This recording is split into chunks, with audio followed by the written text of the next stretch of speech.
So I hear that you are going to Iceland. That is such a wonderful choice.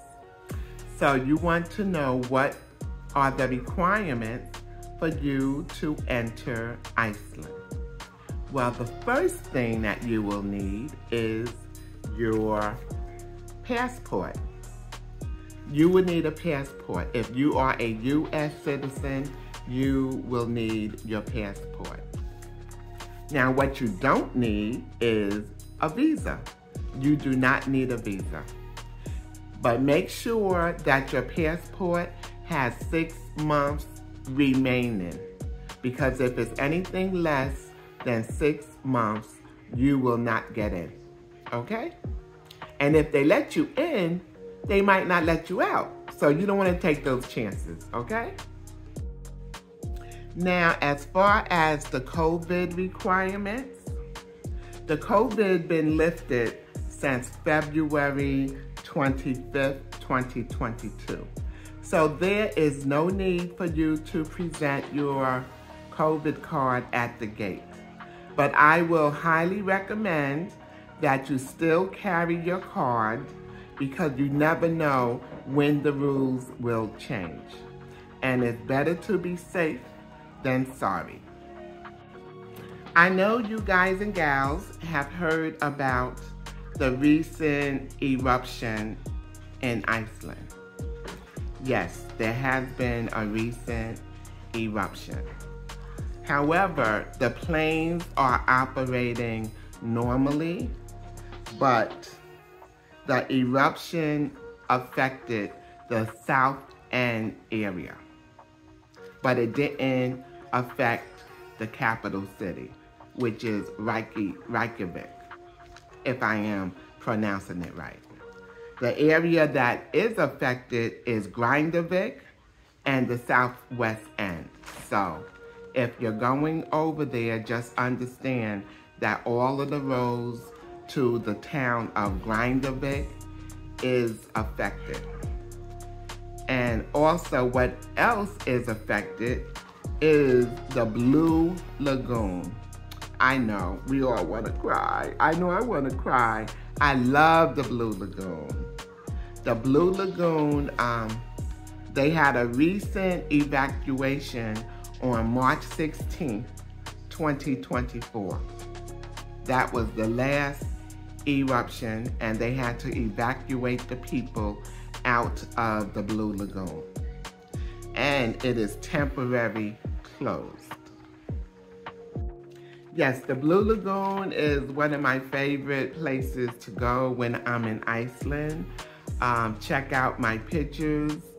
We had such an awesome time. I went with a group, and we had a fabulous time. I even got a massage while I was at the Blue Lagoon. I got a water massage. So while I was in the water, they were massaging me, and I was laying on this float, and it was just so beautiful. And it lasted 60 minutes. So yes, I felt spoiled and pampered at the same time. So when you go, you know, if you have a little extra money, why not treat yourself? This is the Blue Lagoon. We put the facial on our face, and when you wash it off, it's nice and soft. I hung out with my friends. We had such an awesome time. We got drinks from the swim-up bar. It is such a vibe. You must get to the Blue Lagoon. I pray it reopens. So you are wondering what is the likelihood of the eruption happening again? Well, Time Out is saying that the likelihood is very high. So I highly recommend that you check with the Department of State to see how safe it is to travel. And if you do travel, monitor the site to make sure that you are safe, okay? And make sure you get travel insurance where you could evacuate if necessary. The last thing you want to do is not be able to evacuate. Okay? So get that insurance. It might be a little expensive, but it's worth it. Well, I do have some good news for you. You can go to the Sky Lagoon. I have also been to the Sky Lagoon, and it's pretty cool. I mean, I must say, I really enjoyed them both. But I think I like the Blue Lagoon a little bit more, but the Sky Lagoon is worthy of your visit. Check out these pictures.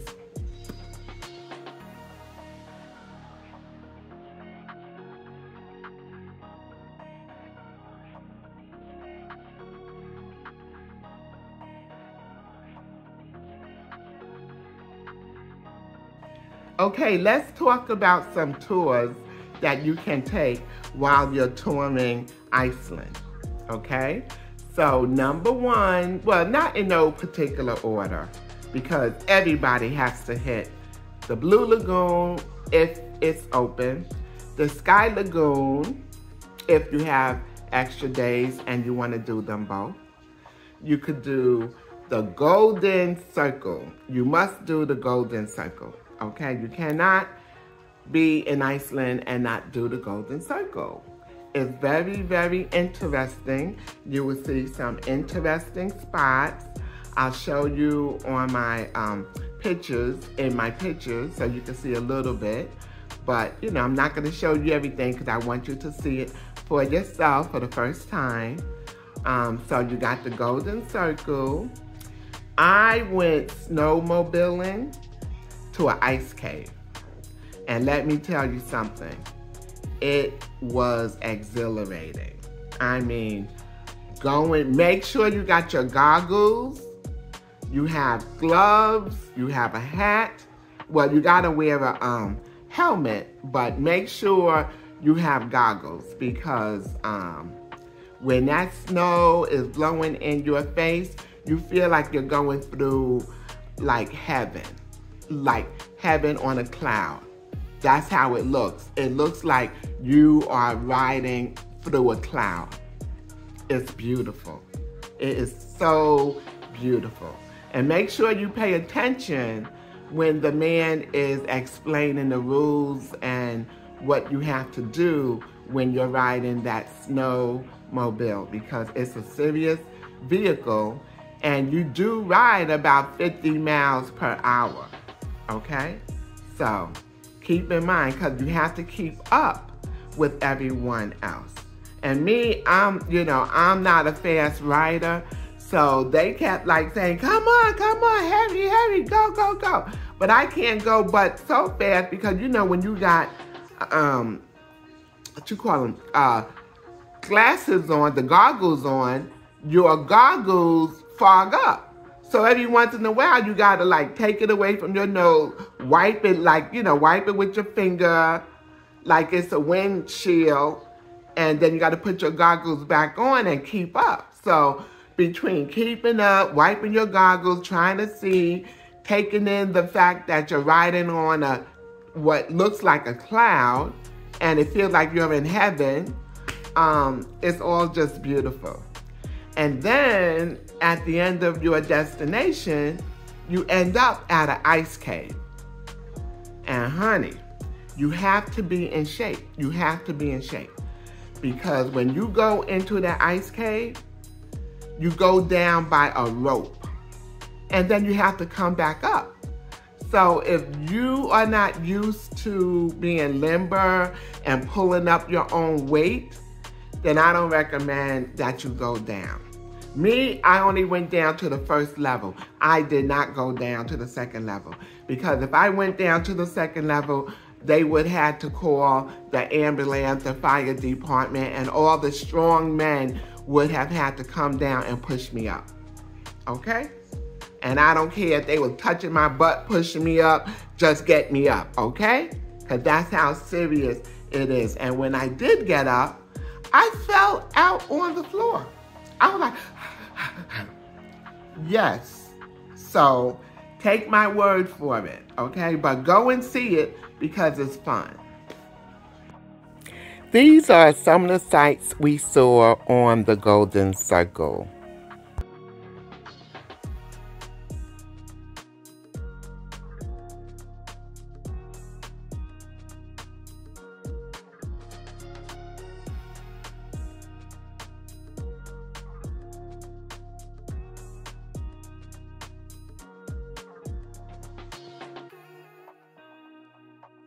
Getting geared up to go snowmobiling.